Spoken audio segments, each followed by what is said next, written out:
Hello everyone, I am Nitika Arora, Assistant Professor of Computer Science from शहीद Udham Singh government college मटक माजरी इंद्री।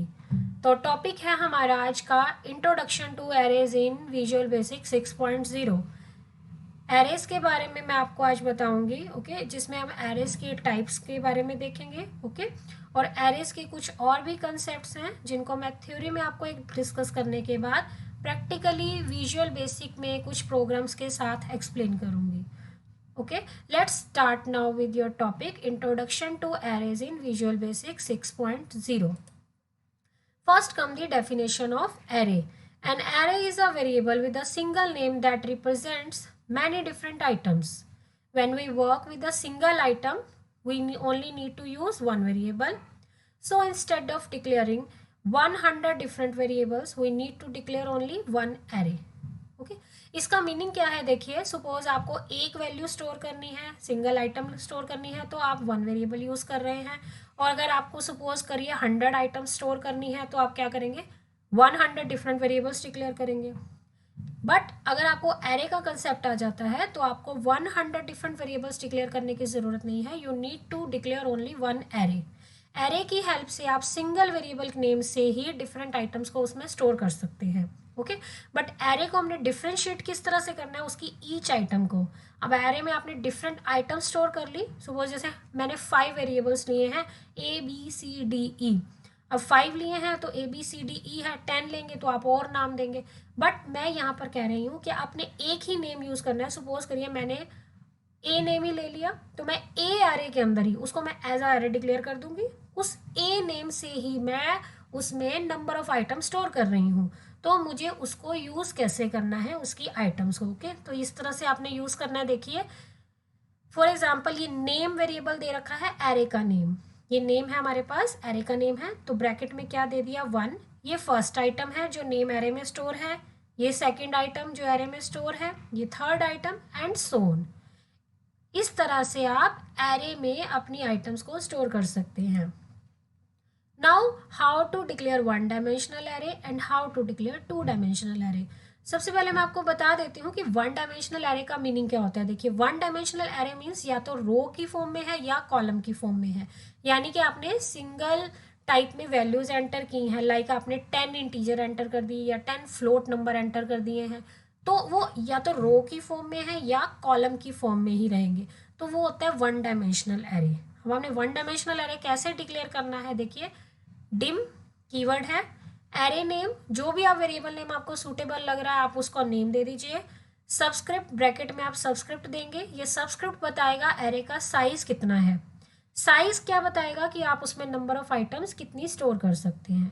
Suppose आप 10 value store करना चाहते हैं तो आप अपने एरे का नेम दीजिए और सबस्क्रिप्ट में क्या लिख लेंगे 10। As data type, as data type क्या बता रहा है, एज कीवर्ड है और डाटा टाइप क्या है, उस एरे की डाटा टाइप है।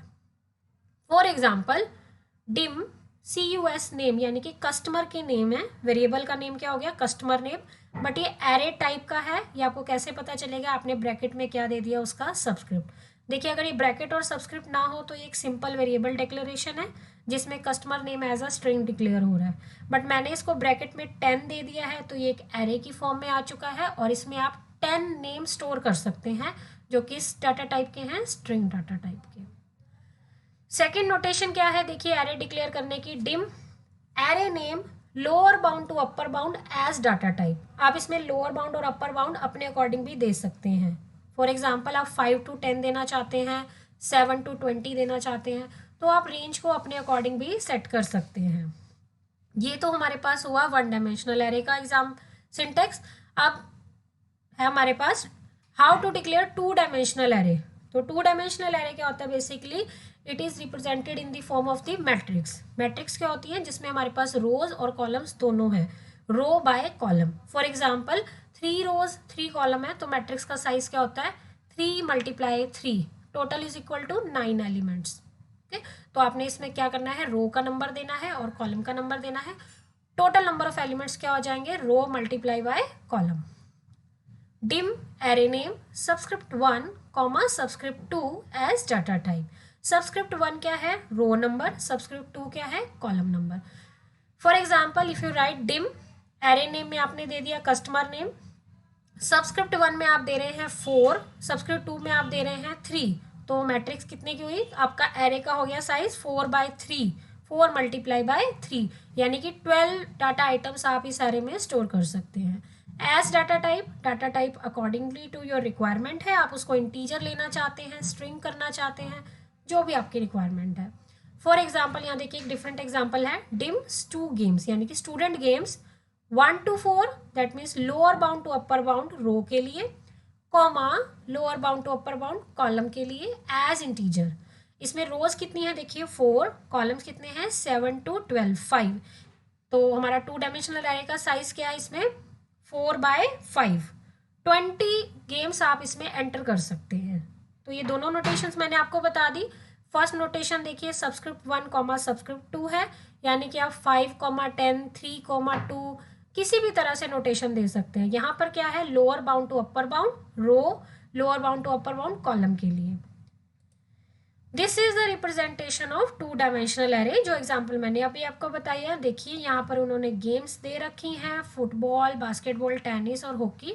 तो यहाँ पर आप कॉलम देख रहे हैं, कॉलम हमने स्टार्ट किए थे 7 से 12 तक, तो ये student games first row 7th column, first row 8th column. तो ये इस तरह से रिप्रेजेंट हो रहा है कि फर्स्ट गेम फुटबॉल के लिए 7th ईयर की वैल्यू, फिर ये इस तरह से, तो ये मैट्रिक्स की फॉर्म में इस तरह से रिप्रेजेंट हो जाएगा। देखिए रोज कितनी है 1 to 4, और कॉलम्स कहाँ से हैं 7, 8, 9, 10, 11 और 12। तो ये इस तरह से 2 डायमेंशनल एरे यहाँ पर ऐसे रिप्रेजेंट हो जाएगा। बेसिकली 2 डायमेंशनल एरे से आप sum of matrices, subtraction of matrices, transpose of matrix, multiplication of matrix, तो 2D में जो भी आपको विजुअलाइजेशन है वो आप सभी प्रोग्राम्स 2D एरे से कर सकते हैं।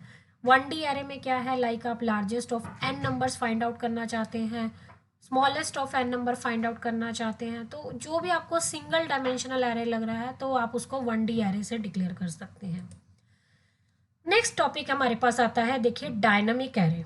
डायनामिक एरे का मीनिंग क्या होता है, देखिए एरे मैंने अभी आपको बताया, डायनामिक एरे का मतलब ये होता है कि आपने जो एरे डिक्लेयर किया है, आपने उसमें नंबर ऑफ एलिमेंट्स डिसाइड कब किए, डिज़ाइन टाइम पे। वीबी में जो आप कोडिंग कर रहे हैं वो डिज़ाइन टाइम में आपने बता दिया कि एरे का साइज़ 5 होगा या एरे का साइज़ कितना होगा 10 होगा, उसे हम कहते हैं static array. Okay, when the number of elements are decided in an array during the design time, this type of array is known as static array. However, the problem is sometimes we might not know how many data items we need to store during runtime. But runtime पर हमें नहीं पता चलता कि हमें कितनी items store करनी है. In this case, we need to use dynamic array, where number of elements will be decided during runtime. आप runtime पर decide कर सकते हैं कि आपको कितने elements store करने हैं. तो डायनेमिक एरे किस तरह से डिक्लेयर करना है, ओके, और डायनेमिक एरे को रीसाइज कैसे करना है when the program is executing, उसको मैं आपको बताती हूँ। देखिए फर्स्ट स्टेप आपने क्या करना है, you have to declare your dynamic array by using dim statement without specifying the dimension. आपने सबसे पहले डिम स्टेटमेंट से अपने एरे को डिक्लेयर करना है, बट उसमें डायमेंशन नहीं देना, क्योंकि डिज़ाइन टाइम पे हम बिल्कुल नहीं बताएंगे कि हमें कितने एलिमेंट्स चाहिए। हम इसको डायनेमिक क्रिएट करना चाहते हैं, तो मैं अभी आपको एक स्टेटमेंट बता रही हूँ जिससे हम इसी डिक्लेरेशन को डायनेमिक में कन्वर्ट कर लेंगे, और रन टाइम पे हम बता देंगे कि हमें कितने एलिमेंट स्टोर करने हैं। उससे क्या होगा कि एक तो मेमोरी की वेस्टेज हमारी कम होगी।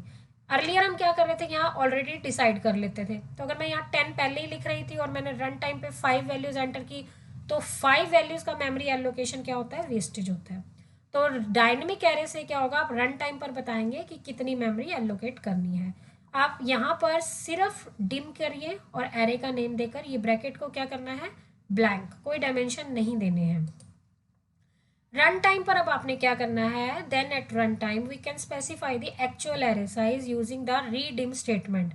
अब आपने कौन सी स्टेटमेंट यूज करनी है, रीडिम। रीडिम स्टेटमेंट से आप अपने एरे को क्या कर सकते हैं, डायनेमिक एरे डिक्लेयर कर सकते हैं। लाइक रीडिम, एरे का नेम देखिए वही है 1 to n, यहाँ आप साइज बता सकते हैं, ओके, और ये n कहाँ से आएगा, ये n रन टाइम पर डिसाइड होगा। जब आप प्रोजेक्ट को रन करेंगे, वीबी की एप्लीकेशन को रन करेंगे, तो आप n की वैल्यू एंटर करेंगे। Suppose n is equal to आपने 5 एंटर किया स्क्रीन पर, तो आपकी कोडिंग में जो n है वो 5 सेट हो जाएगा और एरे क्या हो जाएगा, री डायमेंशन हो जाएगा। और वो 5 मेमोरी लोकेशन के लिए एलोकेट हो जाएगा। ओके, और अब आपने 2 डायमेंशनल एरे को कैसे डिक्लेयर करना है, देखिए redim my array 1 to n, 1 to m, 2 subscript देने हैं आपने, एक रो के लिए और एक कॉलम के लिए, और m और n को कब डिसाइड करना है आपने, ड्यूरिंग द रन टाइम। तो ये हमारा कंसेप्ट है देखिए डायनेमिक एरे का। ओके, अब मैं आपको वीबी में कुछ एप्लीकेशंस रन करके दिखा देती हूँ, जो भी मैंने अभी आपको कंसेप्ट बताए हैं। एरे का कंसेप्ट बताया, 1 डायमेंशनल एरे का कंसेप्ट बताया है, 2 डायमेंशनल एरे का बताया है, डायनेमिक एरे कैसे क्रिएट करना है वो हमने देख लिया है। तो मैं अब आपको बताती हूँ वीबी में कुछ प्रोग्राम्स की हेल्प से आपको मैं एरे का कंसेप्ट क्लियर करती हूँ। देखिए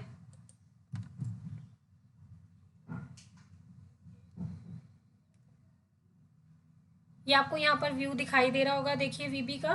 इस वीबी के व्यू में देखिए क्या है, मैंने 3 कमांड बटन ऐड किए हुए हैं। इन कमांड बटन के क्या फंक्शंस अभी हम सेट कर लेते हैं। ओके, और यहाँ से हमने क्या करना है, देखिए ये 2 लिस्ट बॉक्स भी ऐड कर रखे हैं। अब मैं कोडिंग में आपको ये हमारा डिज़ाइन मोड है, ये कोडिंग है। तो कोडिंग में देखिए क्या कर रखा है मैंने, ये कमांड 1 में क्या हो रहा है, कमांड 1 की कोडिंग में देख लेते हैं हम। कमांड 1 की कोडिंग में देखिए dim student name 1 to 5 as string, इस स्टेटमेंट से क्या हो रहा है आपको दिख रहा होगा, 1 डायमेंशनल एरे डिक्लेयर हो रहा है और कितनी वैल्यूज एंटर कर सकते हैं, 5 स्टूडेंट नेम एंटर कर सकते हैं। 4 number is equal to 1 to 5, ये लूप स्टार्ट हो रहा है। और एरे को देखिए किस तरह से यूज़ करना है आपने, एरे का नेम ब्रैकेट में नम, ये वेरिएबल हमारा इनिशियलाइज कितना है 1। तो फर्स्ट वेरिएबल की वैल्यू हमारी एरे में क्या आ रही है, देखिए ये एरे का नेम है, ये उसका सबस्क्रिप्ट है, सबस्क्रिप्ट इनिशियलाइज 1 है। तो एरे का फर्स्ट एलिमेंट क्या है, input box enter the student name, आप स्टूडेंट का नेम एंटर करेंगे, इस वैल्यू को वो इसमें स्टोर कर देगा। तो फर्स्ट वैल्यू हमारी नेम क्या हो जाएगा, स्टोर हो जाएगा। इफ स्टूडेंट नेम नंबर, यानी कि जो भी वैल्यू आपने एंटर की है स्क्रीन पर, अगर वो ब्लैंक नहीं है, not equal to blank, then list 1 dot add item, list box के अंदर आइटम ऐड हो रही हैं। क्या ऐड हो रहा है, आपका एरे का फर्स्ट आइटम, जो भी नेम आपने स्क्रीन पर ऐड किया वो लिस्ट 1 में ऐड हो जाएगा। ओके, और अगर आपने ब्लैंक दिया है तो ये कोड एग्जीक्यूट नहीं होगा। ओके, फिर ये नेक्स्ट पे चला जाएगा और लूप एग्जीक्यूट 5 टाइम्स हो जाएगा। क्लियर, एक बार हम इसको रन करके देख लेते हैं। ये हमारा कमांड 1 है। ओके, इसको मैंने रन किया, देखिए तो कमांड 1 पे क्लिक करते ही प्रॉम्प्ट आ जाएगा enter the student name. Okay, suppose करिए मैंने नेम एंटर किया नितिका, राहुल, रितु, अंजलि। ओके, तो ये आपने देखा 5 नेम मैंने एंटर किए, कोडिंग 5 के लिए ही की थी लूप में, और ये लिस्ट बॉक्स के अंदर 5 नेम एंटर हो गए। ये मैंने एरे की हेल्प से किए हैं, 5 वेरिएबल अलग अलग नहीं लिए थे, एरे का नेम दे रखा था, और जितने चाहे आप इसमें यूज़ कर सकते हैं एरे में एलिमेंट्स वैल्यू एंटर करके। ओके, तो ये तो हो गया हमारा 1 डायमेंशनल एरे के लिए। लिस्ट बॉक्स में मैंने देखिए एरे का किस तरह से यूज़ किया है। एरे का नेम था स्टूडेंट नेम, इंडेक्स है NUM जो हमारा 1 to 5 वर्क कर रहा है, इनपुट बॉक्स से मैंने वैल्यूज़ ली हैं, और लिस्ट बॉक्स में उसको क्या किया है, ऐड आइटम मेथड से मैंने एरे की आइटम को ऐड कर दिया। तो ये तो हमारा हो गया लिस्ट बॉक्स में हमने 1 डायमेंशनल एरे से किस तरह से ऐड किया है। ओके, तो अब मैं आपको 2 डायमेंशनल एरे का भी कंसेप्ट बता देती हूँ। देखिए 2 डायमेंशनल एरे की कोडिंग में क्या है, ये कोडिंग कर रखी है हमने 2 डायमेंशनल एरे की। ओके, इस कोडिंग में क्या करना है, आपको रो कॉलम 2 वेरिएबल चाहिए। तो यहाँ पर मैंने एक वेरिएबल ले लिया प्रोडक्ट और ये ले लिया मंथ, ये रो और कॉलम है मेरे पास। सेल वॉल्यूम देखिए एरे दे रखा है, एरे में मैंने 1 to 2 ले रखी हैं, 2 रोज हो गई, 1 2 3 3 कॉलम्स हो गए। तो आप अपने अकॉर्डिंग डिसाइड कर सकते हैं। मैं यहाँ पर सेल वॉल्यूम प्रिंट करवा रही हूँ 2 रोज और 3 कॉलम्स में। Const J is equal to 1, J variable को कॉन्स्टेंट डिक्लेयर किया, 1 किया है। लिस्ट वॉल्यूम, ये मेरी एक नई लिस्ट है, देखिए मैं आपको दिखा देती हूँ कहाँ है ये लिस्ट मेरी, ये रही लिस्ट वॉल्यूम। ओके, यहाँ मैं सेल वॉल्यूम डिस्प्ले कर रही हूँ मैट्रिक्स की फॉर्म में, जिसमें हमारे पास मैट्रिक्स की फॉर्म में क्या आ रहा है, product month wise detail display हो जाएगी। ओके, इसकी कोडिंग में अब आप देखिए list volume dot add item VB tab, एक एक टैब प्रेस होती जाएगी, जनवरी लिखा हुआ आएगा, फिर टैब प्रेस हो जाएगी, फिर फरवरी, फिर टैब प्रेस, फिर मार्च। तो ये 3 मंथ की क्या कर रहा है, सेल डिस्प्ले कर रहा है कि कितना सेल हुआ है। तो आगे क्या है देखिए, product is equal to 1 to 2, 2 products हैं, 3 मंथ्स हैं, तो 2 लूप्स लगे हैं। 1 डायमेंशनल एरे में 1 लूप था, 2 डायमेंशनल एरे में मुझे रो को भी वर्क करना है, कॉलम को भी वर्क करना है, तो 2 लूप्स हैं। सेल वॉल्यूम, ये मेरा एरे का नेम है, और आप देखिए इंडेक्स कैसे यूज़ किया मैंने, product comma month. Product comma month क्या है, इंटीजर है, तो यहाँ पर प्रोडक्ट और कॉमा मंथ दोनों को मैंने इंडेक्स को रेफर कर लिया है। ये मेरे सबस्क्रिप्ट हैं 2। 1 डायमेंशनल एरे में 1 सबस्क्रिप्ट है, 2 डायमेंशनल एरे में 2 सबस्क्रिप्ट है। तो input box enter the sale volume 4, तो इनपुट बॉक्स में आपसे पूछा जाएगा कि आप सेल वॉल्यूम एंटर कर लीजिए प्रोडक्ट की, उस प्रोडक्ट के लिए और उस मंथ के लिए। सपोज आप फर्स्ट प्रोडक्ट की किस मंथ की कर रहे हैं वो अभी मैं आपको बताती हूँ किस तरह से डिस्प्ले आएगा। तो ये लूप हमारा देखिए किस तरह से वर्क करेगा, next month next product, 2 loop है हमारे पास, ये आउटर लूप है, ये इनर लूप है। तो पहले हम किसको एंड करेंगे, इनर लूप को। इनर लूप में मंथ कंप्लीट कर जाएगा ये 3 मंथ, फिर ये सेकंड प्रोडक्ट के लिए आएगा, फिर से 3 मंथ की ये वैल्यू आपसे डिमांड करेगा। जब ये सब एंटर हो जाएंगी तो हम क्या करेंगे, for I is equal to 2 products हैं, तो लिस्ट वॉल्यूम के अंदर, लिस्ट बॉक्स के अंदर हम आइटम ऐड कर लेंगे। आइटम ऐड करने का फॉर्मेट आप देख सकते हैं, मैंने फॉर्मेटिंग कर रखी है यहाँ थोड़ी। पहले प्रोडक्ट लिखा हुआ आएगा, फिर एक ब्लैंक है, फिर I1 है, फिर सेल वॉल्यूम IJ। ओके, आई क्या है 1, जे कांस्टेंट है 1, तो 1 वैल्यू जो होगी वो डिस्प्ले हो जाएगी, फिर 1 2, फिर 1 3, 1 1 1 2 1 3, फिर I2 हो जाएगा, फिर 2 1 2 2 2 3। आपको मैट्रिक्स मालूम है, हमारी मैट्रिक्स किस फॉर्म में चल रही है, 2/3 की फॉर्म में है। तो 1 1 1 2 1 3, सेकेंड रो में कौन से एलिमेंट्स आएंगे, 2 1 2 2 2 3। तो यहाँ से हमने एलिमेंट्स एंटर कर रखे हैं, यहाँ से वो डिस्प्ले हो जाएंगे। एक बार मैं रन करके दिखा देती हूँ आपको। ये हमारा प्रोडक्ट, ये हमारा है 2D एरे का, तो मैंने यहाँ पर वैल्यू एंटर करनी है, देखिए सेल वॉल्यूम,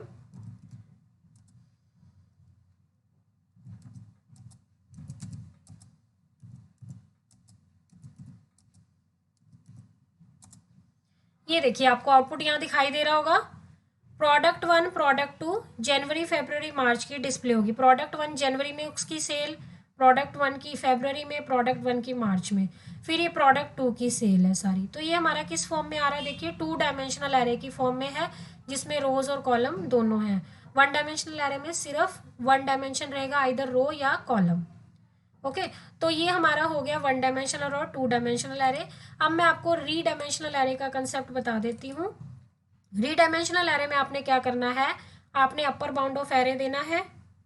सबसे पहले स्टेटमेंट को हम डिक्लेयर कर लेंगे, मैंने अभी आपको बताया था आपने सबस्क्रिप्ट नहीं देना यहाँ पर। अब हम इसको रीडिम करेंगे। आई लूप स्टार्ट किया, सपोज आपने N5 एंटर किया है, तो आई लूप 5 तक चलेगा, 1 से स्टार्ट हो जाएगा। रीडिम माई एरे आई, जो भी वैल्यू आप एंटर करेंगे इसे रन टाइम पर रीडायमेंशन करता रहेगा। आपने 1 लिया है तो ये 1 ले लेगा साइज, और एरे में वैल्यू स्टोर कर देगा। ये मेरा एरे है देखिए, तो एरे में फर्स्ट एलिमेंट क्या होगा, उसका स्क्वायर। 1 एंटर किया तो 1 का स्क्वायर, 2 आएगा तो 2 का स्क्वायर, 3 है तो 3 का स्क्वायर, इस तरह से चलता रहेगा। और एरे उसी टाइम पर एलोकेट करेगा मेमोरी जब आप इसकी वैल्यू को रन टाइम पर एलोकेट कर देंगे। और ये आइटम कहाँ ऐड हो रही है, लिस्ट 1 में ऐड हो रही है। List 1 dot add item, array का नेम है माई एरे, इंडेक्स क्या है उसका आई। तो ये सारी स्टेटमेंट्स लूप के अंदर है। अब मैं इसको रन करके एक बार दिखा देती हूँ आपको, देखिए रन कैसे करना है इसको। ये मैंने क्लिक किया, enter the upper bound of array, मैंने 5 एंटर किया, तो ये देखिए 1 का square, 2 square, 3 square, 4 square, 5 square. ये रन टाइम पर मेमोरी एलोकेट हुई है, और जितने भी मेमोरी एलोकेट हो रही हैं एलिमेंट्स की, वो सभी एलिमेंट्स के स्क्वायर यहाँ पर डिस्प्ले हो जाएंगे। ओके, तो ये सारा कंसेप्ट था हमारा वीबी में 1 डायमेंशनल एरे, 2 डायमेंशनल एरे का, और री डायमेंशन कैसे करना है, यानी कि डायनेमिक एरे कैसे कैलकुलेट करने हैं। तो अब हमारे पास कंसेप्ट आता है, देखिए क्वेश्चंस हैं कुछ आपके साथ मैं डिस्कस कर लेती हूँ। देखिए क्वेश्चंस है हमारे पास। फर्स्ट क्वेश्चन है, find the largest of n numbers in an array. 1 dimensional array declare करना है आपने, और उस एरे में आपने सपोज 5 या 10 एलिमेंट्स जो भी एंटर किए हैं उसमें से लार्जेस्ट फाइंड आउट करना है। Question number 2, write the syntax of declaring 1D array and 2D array. ये मैं आपके साथ डिस्कस कर चुकी हूँ, तो आपको 1D एरे, 1 डायमेंशनल एरे और 2 डायमेंशनल एरे का सिंटेक्स बताना है। Question number 3, design an application to find the sum of first N odd N numbers using array. Odd numbers लेने हैं आपने और फर्स्ट एन ऑड नंबर्स, अगर एन आपने स्क्रीन पर 10 एंटर किया है तो फर्स्ट 10 ऑड नंबर्स को आपने एरे की हेल्प से क्या करना है, ऐड करना है।